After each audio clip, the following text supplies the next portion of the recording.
चलिए, तो ये जो सवाल है, ये जो आप पैसेज अभी देख रहे हैं, ये 17 जनवरी 2021 को सीबीएसई के द्वारा लिया गया जो सीटेट का परीक्षा था, ये उसी का अंश है। अब हम इस पैसेज को समझेंगे, इसके उपरांत कुछ सवालों को हल करेंगे, ठीक है। तो ध्यानपूर्वक देखेंगे। कदाचित वृद्धा रुग्णः जातः, एक बूढ़ी थी, ठीक है, बुढ़िया थी जो रुग्णः मतलब बीमार हो जाती थी, ठीक है। सा मतलब वह औषध निर्माणार्थ यानी कि औषधि के निर्माण के लिए लोग्र वृक्षस्य त्वचं इष्टवती, यानी कि लोग्र वृक्ष के त्वचा मतलब छाल की वो इच्छा कर रही थी। क्या चाह रही थी वो? लोग्र वृक्ष के छाल को वो चाह रही थी, ठीक है। अतः इसलिए पुत्रम उक्तवती, इसलिए अपने पुत्र को कहती है, क्या कहती है? पुत्र, बेटा, वने लोग्र वृक्ष अस्ति, जंगल में लोग वृक्ष है। अस्ति मतलब है। भावान तत्र गत्वा किंचिद त्वचं आनयतु इति, तुम वहां जाकर के त्वचा को इनकी छाल को लेकर के आओ। पुत्रः परशु गृत्वा वनः गतवान, पुत्रः परशु गृत्वा, पुत्र जो है फरसे को लेकर के वन को गया। वनः गतवान मतलब वन को गया। लोग वृक्ष दृष्टवान, लोग वृक्ष को देखा। परशुना तस्य त्वचं निष्कास्य गृहं प्रति आनीतवान, परशुना यानी कि फरसे से, तस्य त्वचं यानी कि उसके त्वचा को, यानी कि किसके त्वचा को? लोग वृक्ष के त्वचा को निष्कास्य मतलब निकाल करके गृह प्रति मतलब घर की ओर आनीतवान आया, यानी कि घर को आया, ठीक है। वृद्धा तत स्वीकृत्य औषधं आतंकेन स पुत्रः पृष्ठवती वत्स भवतः श्वेतवस्त्र, नीचे चले आए ना। वृद्धा तत् स्वकृत्य औषध्या संजीकृतवती, वृद्धा जो है उससे औषधि का निर्माण की। तस्य सेवने, उसके सेवन से, अर्थात उस छाल के सेवन से। सा मतलब वह, स्त्रीलिंग के लिए सा होता है। सा स्वस्था अपि जाता, वह स्वस्थ भी हो जाती है। पुनः कदाचित् माता पुत्रस्य श्वेतवस्त्रं रक्तरंजितं दृष्टवती, फिर एक बार माता देखती है अपने बेटे का श्वेत वस्त्र में उजला कपड़ा रक्तरंजित, खून से भाई ये लटा हुआ है, तो क्या बोलते हैं? लपटा हुआ है, मतलब खून से पूरा, हाँ, उसमें पूरा खून लगा हुआ है, वो देखती है, ठीक है। आतंकेन सा पुत्रम पृष्ठवती, डर से वो पूछती है, बेटा वत्स भवता श्वेत वस्त्रम कथा रक्तरंजितम अस्ति, तुम्हारा जो श्वेत वस्त्र है या रक्तरंजित कैसे है? रक्त से सना हुआ कैसे है? किम अभवत इति, क्या हुआ? पुत्र उक्तवान, बेटा बोलता है, अम्ब, अम्ब मतलब माँ। तस्मिन् दिने, उस दिन, भवती माँ लोक वृक्षस्य त्वचं आनेतुम् उक्तवती आसीत्, उस दिन आपने मुझे लोक वृक्ष के छाल को लाने को कहा था। आसीत् था, उक्तवती मतलब कहा था, कहा हो गया, ठीक है। तस्य वृक्षस्य छेदन समय मम मनसि विचार उत्पन्न, तस्य वृक्षस्य छेदन समय, उस वृक्ष में छेद करते समय मम मनसि विचार, मेरे मन में विचार उत्पन्न हुआ। यत त्वनिष्काशन समय, उसको जो निष्कासित कर रहे थे, लेकिन निकाल जो रहे थे छाल को, यत तस्मिन् समय वृक्षस्य कृदशी वेदना जाता, उस वृक्ष को कितना वेदना हुआ होगा, दुख हुआ होगा। स्यात् इति मया ज्ञातव्यम इति, और उसी चीज को मैं जानना चाहता हूं कि कितना दुख हुआ होगा। अतः मम शरीरस्य किंचित चर्म अहमेव निष्कासितवान, इसलिए मैंने अपने शरीर के चमड़े को भी निष्कासित कर लिया, निकाल लिया, है ना। जिस तरह से मैंने पेड़ से छाल को निकाला था, वैसे चमड़े को भी निकाला अपना, देखने के लिए कि कितना दर्द होता है। तत् रक्त प्रवाह भवति, जिसके कारण रक्त का प्रवाह फ्लो हुआ, ठीक है। तेन मम श्वेत वस्त्रम रक्तरंजितम अस्ति, इस कारण से मेरा श्वेत वस्त्र रक्तरंजित हो गया है, ठीक है। इति पुत्रस्य वचनम श्रुत्यः मातुनेत्राभ्याम अश्रु प्रवाह आरब्धः, यह सुन करके माँ की आंखों से आंसू की धारा बहने लगी, है ना। पुत्रस्य दया गुणम ज्ञात्वा सा ता गाढ़ा आलिंगवती, पुत्रस्य दया गुण ज्ञात्वा, पुत्र के दया के गुण को जान करके ता गाढ़ा आलिंगवती मतलब गले लगा लेना, वह अपने पुत्र को जोर से गले लगा लेती है ना। धन्य है मेरा पुत्र भाई।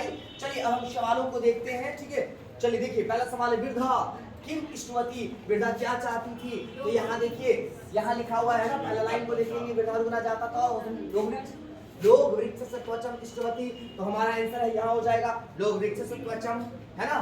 क्या चाहती थी भैया इष्टवती, क्या चाहती थी, लोग वृक्ष से त्वचम, हो गया हमारा आंसर। चलिए आगे फिर बढ़ते हैं।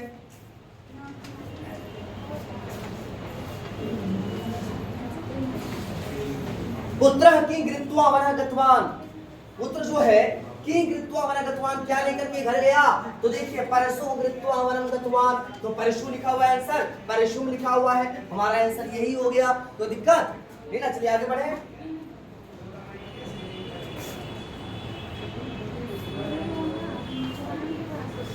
पुत्र श्वेत वस्त्रम कथा जातम, पुत्र का जो श्वेत वस्त्र है कैसा हो गया था, ये देखिएगा रक्त रंजित हो गया था ना, पुत्र श्वेत वस्त्रम रक्त रंजितम कैसा हो गया था, रक्त रंजित हो गया था, तो रक्त रंजितम कर दीजिए, आंसर हो गया। चलिए आगे तो बढ़े।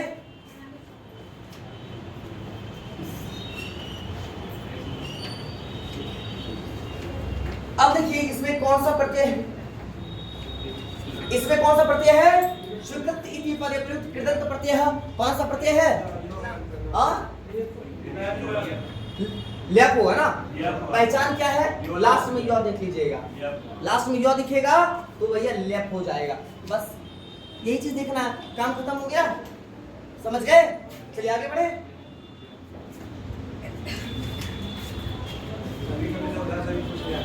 हाँ अच्छा हम इधर देखते ही नहीं, हम देखते हैं आप ही लोग को देखते हैं। अब चलिए आगे बढ़ते हैं कि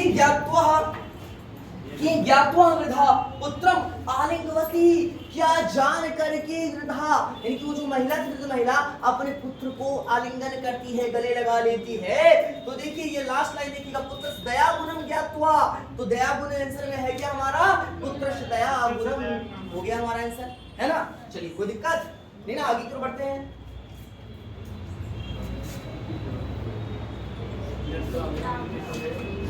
देखिए एक्चुअली ये नपुंसकलिंग है, शब्द रूप अगर पढ़िएगा तो उसमें पता चलेगा एक्चुअली पंचमी नेत्राभ्याम है ना, तो नेत्राभ्याम पंचमी हो जाएगा, ये नेत्राभ्याम इति पदे का विभक्ति प्रयुक्ता, तो ये क्या हो जाएगा, नेत्राभ्याम, ये हो जाएगा आपका अकारांत हो जाएगा, अकारांत नपुंसकलिंग है ये, अकारांत नपुंसकलिंग का जो शब्द रूप देखिएगा तो उसमें ये कौन सा नेत्राभ्याम पंचमी विभक्ति है, ठीक है।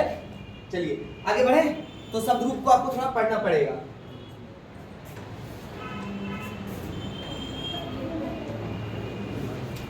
चलिए इच्छत इति अर्थे प्रयुक्त पदम चित्वा लिखत, इच्छत का मतलब क्या होता है, इच्छा।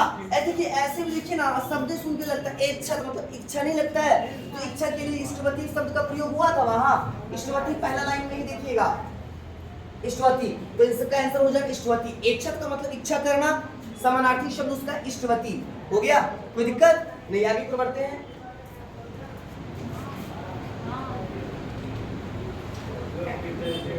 रोग पीड़िता इति अर्थे प्रयुक्त पदम चित्वा लिखत, रोग पीड़ित शब्द के लिए आपको क्या है, रोग पीड़िता इति अर्थे प्रयुक्त पदम चित्वा लिखत, रोग पीड़ित शब्द के लिए यहाँ पे जो प्रयुक्त शब्द हुआ है वो हमको लिखना है। तो क्या है, रोग पीड़ित के लिए रुग्ना लिखा है, रुग्ना मतलब ये होता है रोगी, रोग से पीड़ित, तो रुग्ना हमारा आंसर हो गया, यहाँ आप देख पा रहे हैं, ठीक है। तो चलिए कोई दिक्कत नहीं ना, आगे बढ़े। अभी शुभांगा चलिए ठीक है, धन्यवाद, अगली क्वेश्चन से मिलते हैं, धन्यवाद। हाँ बाबू कहता है 136 में, ये न छात्रा पुनः त्रुटि ना करियो, ताकि जीवन में कभी भी छात्र पुनः त्रुटि न करे। अरे यार तब तो आप दोस्त समझ रहे हो गलती को, गलतियां होती हैं कि सीखने का प्रमुख पड़ाव होता है। आप गलती किए, कहेंगे कि आपको जीवन में कभी गलती नहीं करनी चाहिए, तब कभी सीख पाइएगा। कहते हैं संशोधनस्य कार्य संपूर्ण कक्षा क्रियाकलाप रूपे कर्तव्यम, संशोधन संपूर्ण कक्षा के क्रियाकलाप का कर्तव्य है, ये न ताकि छात्र पुनः त्रुटि न कुर्यु, ताकि कभी भी जीवन में छात्र त्रुटि न करे। बाप रे इतना बड़ा ब्लंडर महाराज, यहाँ देखिए ना, अध्यापक से कर्तव्यम, अध्यापक का कर्तव्य अस्ति है, अध्यापक कर्तव्यम अस्ति, अध्यापक का कर्तव्य है यत् स त्रुटिना विश्लेषण कुर्यात्, त्रुटि का विश्लेषण करे, त्रुटि का क्या करे, विश्लेषण करे, विश्लेषण कुर्यात्, विश्लेषण करता है, तासा प्रकार उनके प्रकार को जानियात, और उनके विश्लेषण के प्रकार को जानता है, तदा त्रुटिना क्षेत्र स्पष्ट, उनके त्रुटि के क्षेत्र को स्पष्ट रूप से समझता है। कृत्वा पुनः अध्यापयेत, और फिर से पठन पाठन कार्य करवाता है, ताकि जो बच्चे जहां नहीं सीख पाए उनमें मददगार साबित होता है। बताइए उत्तर डी। सी क्यों नहीं हुआ? छात्राना त्रुटिना संशोधन कदापि, कभी नहीं त्रुटि का संशोधन करना चाहिए। कहां से सब दिमाग में आता है? हो कहता है छात्र पुनः त्रुटि कभी नहीं करे, त्रुटि ना करियो। भाषा काले यानी भाषा काल, मैं जब बोल रहा हूँ उसी वक्त टोका टोकी कर दीजिए। एक बच्चा जब बोल रहा है उसी वक्त कर दीजिए संशोधन, गलत बात। 137 देखिए और बताइए उत्तर। पढ़ते नहीं है संस्कृत।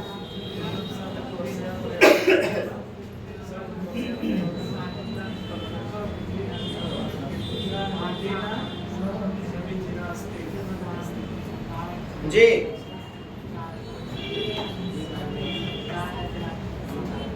अच्छा, हम कॉपी किताब पढ़ रहे हैं, एक शिक्षक पढ़ा रहे हैं। जो भी नया नया शब्द आता है उसको लिखवा देते हैं, उसके अर्थ को वर्णन कर लेते हैं। नवीन शब्दाय अध्यापकम उपगमनम यानी कि जोड़ता है, संदर्भित करवाता है, परिचित करवाता है। उपगमनम किससे? नवीन शब्दाय। आइए, भाषा शिक्षक रूपे अस्माभिः साफल्येन शब्दकोशस्य यानी कि डिक्शनरी प्रयोगः कर्तव्यः। शब्दकोशस्य प्रयोगः प्रोत्साहितुं निम्नलिखितेषु कः विधि न समीचीना अस्ति? कौन सी विधि उचित नहीं है? ये देखे थे अपनी पढ़ रहे थे तू लोग, कहे देखे थे? नो आप तो बहुत कुछ देखते हैं, हम समझ रहे हैं। जो नहीं हो, हाँ आप लोग देखे थे न समीचीनम। तो समीचीन का मतलब बताए शुद्ध नहीं है। जो न समीचीना तो क्या देखेगा? न समीचीना तो भाषाया अंगानाम अन्वेषण करना चाहिए, सृजनात्मकता आएगी, खोज परक गतिविधि। इस वर्ड से आप समझ गए होंगे, समझ गए होंगे। संदर्भ से जोड़ना, कई बार बताए हाँ छिया। शब्दस्य उच्चारण ज्ञानम, शब्द का उच्चारण करने आना चाहिए, है जी ठीक। प्रत्येक नवीन शब्दाय अध्यापकम उपगमनम यानी नए नए शब्द से परिचित करवा दीजिए। यहाँ वह मैंने जो बोला था स्टेटमेंट, पाठ्य पुस्तक में आए हुए नवीन शब्द ऐसा नहीं दिया गया है। दिया गया है टीचर ऐसा नया नया शब्द का प्रयोग कर रहा है ना, बच्चा जानता भी नहीं है। नवीन कहता है नवीन शब्दाय अध्यापकम उपगमनम, नए नए शब्दों का प्रयोग। शब्द का प्रयोग कैसा होना चाहिए? जो बच्चा जानता है मातृभाषिक परिवेश में, यानी जिसका प्रयोग बच्चे ने किया हुआ है पहले। जैसे त्रिभुज पढ़ाएंगे तो बच्चे को समोसे वाला आकार से परिचित करवाइए। कैसा शब्द प्रयोग करेंगे? नुनु रे समोसा का आकार देखे हो? हाँ सर, नुनु एकरे त्रिभुज कहते हैं। आप डायरेक्ट बोलिएगा ट्रायंगल, त्रिभुजाकार, बच्चा की जान गए त्रिभुजाकार। ऐसे नए नए शब्द का प्रयोग नहीं, वर्जित। आइए, यह गलत और यही हमारा उत्तर न समीचीनम, उचित नहीं जो होगा। 138 भाषा शिक्षणस्य लैंग्वेज के टीचिंग में कक्षा में छात्र आत्मनः प्रथम भाषायाः अधिगमे, यानी प्रथम भाषा का मतलब मातृभाषा अधिगमे काठिन्यम अनुभवती। क्या मतलब हो गया? क्यों कैसे कोई है जो नहीं समझ पाए? काठिन्यम अनुभवती, हिंदी बताइए। कठिन अनुभव मैंने ओकरा कठिन बुझाता है। यतः यह जो है क्या बता दीजिए, फटाक से बता दीजिए। माय डियर बताइए, स्वीट रसगुल्लाज जल्दी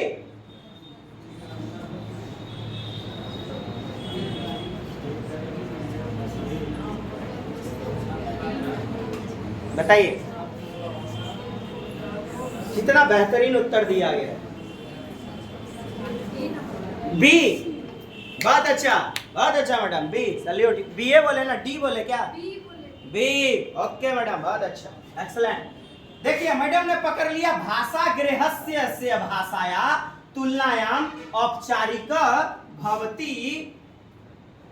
कहता है विद्यालय से भाषा यानी विद्यालय की जो भाषा है, और गृहस्य भाषा घर की भाषा क्या होती है? मातृभाषा।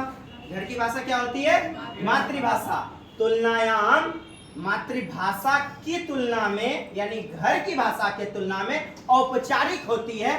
कौन औपचारिक होती है? विद्यालय की भाषा में लर्निंग, अधिगम। बोलिए। घर की भाषा, मातृभाषा अर्जन, एक्विजिशन।